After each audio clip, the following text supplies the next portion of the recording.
Ang pinakamagandang comeback na pwede mong magawa ay yung makabalik ka sa dating ikaw. Yung version ng sarili mo na buo, yung ganado, yung masaya.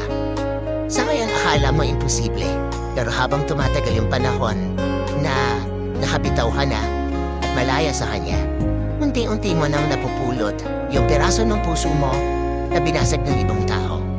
Slowly marirealize mo na gumagaling ka na pala sa lahat ng mga naranasan mo noon. Hindi ka man makabalik 100% sa dating ikaw. At least ngayon, alam mo na kung ano yung deserve mo. Alam mo na yung tinuro sa'yo ng mundo.